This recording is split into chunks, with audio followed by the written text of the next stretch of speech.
Good morning, students. Now I will discuss about determinant by cofactor. बेटा ये आपका fourth exercise में topic है कि आपने डिटर्मिनेंट निकालना है, लेकिन किससे निकालना है? कोफैक्टर से। ओके, अब मैं इसमें बता देता हूँ फार्मूला किस तरह से बना है। ये ध्यान से देखना, आपने आराम से देखो। ये मैंने एक मैट्रिक्स लिया था, ये जनरल फॉर्म ली है। मैंने क्या कर दिया, इसका डिटर्मिनेंट, तो मैंने इसको वार लगा दिया। अब सबसे पहले मैं कोफैक्टर निकाल रहा हूँ फर्स्ट रो के। क्या लिखा मैंने? Cofactor of A11। इसका कोफैक्टर क्या होता है बेटा? कोफैक्टर को हम कैपिटल A से भी लिखते हैं, लिख दिया मैंने। मतलब A11 ये कोफैक्टर है फर्स्ट रो फर्स्ट कॉलम इस एलिमेंट का। तो कोफैक्टर क्या होता है? Sign into minor. तो बेटा फर्स्ट रो का साइन क्या होता है? प्लस। पहले प्लस लिखा और ये माइनर है 1 1। तो माइनर कैसे निकालते हैं? वो वाला रो वो वाला कॉलम डिलीट। ये 4 एलिमेंट्स आ गए, यहाँ पे लिख दी मैंने। तो ये क्या होगा? साइन, और ये क्या होता है? माइनर। साइन इंटू माइनर क्या बन जाता है? कोफैक्टर। अब कोफैक्टर ऑफ A12, तो कोफैक्टर तो उसको कैपिटल से लिखेंगे, फर्स्ट रो सेकंड कॉलम की बारी। तो क्या होता है? तो बेटा साइन, पहले साइन फिर माइनर। कोफैक्टर होता है साइन इंटू माइनर, तो साइन माइनस है, और बेटा इसका निकालना है माइनर। ये वाला रो ये कॉलम डिलीट। तो ये आपके 4 एलिमेंट आ गए। सिर्फ बता रहा हूँ फार्मूला कैसे बना है ये। अब इसका मैंने कोफैक्टर निकालना है, तो पहले देखो बेटा A13, तो कोफैक्टर लिखूंगा। ए होता है कोफैक्टर, ए फर्स्ट रो थर्ड कॉलम का। तो साइन कौन सा? पहले प्लस आ गया, फिर बेटा इसी का माइनर आएगा फर्स्ट रो थर्ड कॉलम। अब माइनर कैसे निकालते हैं? वो वाला रो वो वाला कॉलम, ये रो ये कॉलम डिलीट, ये 4 एलिमेंट्स आ गए। ये मैंने यहाँ पे लिख दिया बेटा, ठीक है। अब एग्जाम में आता है कि डिटर्मिनेंट निकालो R1 से। डिटर्मिनेंट R1 से, तो ये लिखा है मैंने फार्मूला। बना कैसे? आप जनरल देखो, जैसे आप डिटर्मिनेंट निकालते हो ना, सिंपल डिटर्मिनेंट निकालते हो, उसको देखो क्या लिखते हो बेटा? R1 से पहले साइन प्लस का प्लस आ गया, फिर एलिमेंट लिखते हो, पहले साइन फिर एलिमेंट, वो वाला रो वो वाला कॉलम डिलीट, जो बचेगा। और ये क्या चीज होता है? That is the minor. Next sign कौन सा? माइनस। पहले साइन फिर एलिमेंट आता है, मैंने लिख दिया। अब ये वाला रो ये वाला कॉलम डिलीट, और ये 4 एलिमेंट जो बच गए, ये क्या है बेटा? ये माइनर है, इस एलिमेंट का माइनर है, प्लस इसके कॉरस्पॉन्डिंग एलिमेंट ये वाला लिख दिया। अब ये वाला रो ये वाला कॉलम डिलीट, जो 4 एलिमेंट बच गए जहां पे लिख दिया मैंने। अब देखो बेटा ये क्या होता है? ये माइनर है।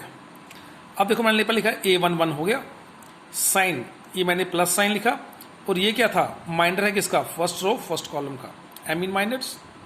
मैंने यहाँ प्लस लिख दिया, ठीक है। और सर क्यों लिखा? देखते हैं बेटा। प्लस माइनस क्या होता है?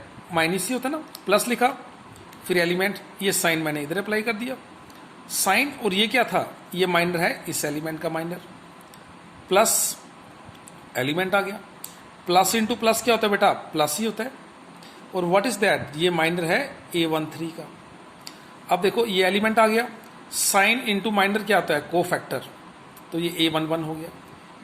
ये देखो प्लस का प्लस लिखा, एलिमेंट आ गया, साइन इंटू माइनर क्या होता है? कोफैक्टर। डन। ये प्लस A13, और साइन इंटू माइनर क्या होता है? कोफैक्टर। तो ये जो डिटर्मिनेंट था R1 से। अब देखो बेटा R1 से निकालना है क्या पाया? एलिमेंट उसका कोफैक्टर A11 उसका कोफैक्टर। इसमें सारे प्लस मैंने बता दिया, प्लस कैसे है? प्लस ही लिखने हैं, साइन हमने माइनर के साथ अप्लाई कर दिया है। प्लस नेक्स्ट एलिमेंट कौन सा बेटा? A12, तो उसी का cofactor, plus next element A13 और इसी का कोफैक्टर। बेटा ये first row first column, first row second column, first row third column, तो फर्स्ट रो की बात कर रहे हैं। तो ये फार्मूला है डिटर्मिनेंट का।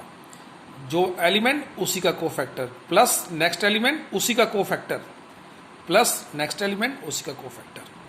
अब बेटा जैसे मैंने ये लिखा, अब आपको मैं जनरली यहां बताता हूं, आपने यहां पे लिखना है। यहां बता रहा हूं, देखो ध्यान से। आता है कि डिटर्मिनेंट निकालना है, determinant y cofactor of column 1। Column 1 से लिखा मैंने। अब इधर देख लो, ये कॉलम 1 के एलिमेंट है, तो पहले साइन बेटा कौन सा है? ध्यान से, प्लस, फिर एलिमेंट कौन सा है? A11, और बेटा इसी का कोफैक्टर। नेक्स्ट एलिमेंट कौन सा? माइनस, लेकिन माइनस लिखना बेटा आपने, मैंने यहां बताया है सारे प्लस, क्योंकि कोफैक्टर के साथ साइन आ जाता है। अब नेक्स्ट एलिमेंट कौन सा है? A21, इसी का कोफैक्टर, प्लस नेक्स्ट एलिमेंट कौन सा है? A31, इसी का कोफैक्टर, ये बेटा आपका टेक्निक है। कॉलम 1 से लिखा जैसे मैंने, ये एलिमेंट इसका कोफैक्टर प्लस ये वाला एलिमेंट इसका कोफैक्टर प्लस ये एलिमेंट इसका कोफैक्टर। अगर कॉलम 2 से निकालते तो फॉर्मूला क्या बनता है, A12 फिर capital A12, A22 capital A22 plus A32 capital A32। तो बेटा इस तरह से ये फार्मूला कैसे बना है मैंने आपको बता दिया, तो ये देखना आपने। थैंक यू, इसको देख लो बेटा, अगर कोई दिक्कत आती है मेरे को बताना।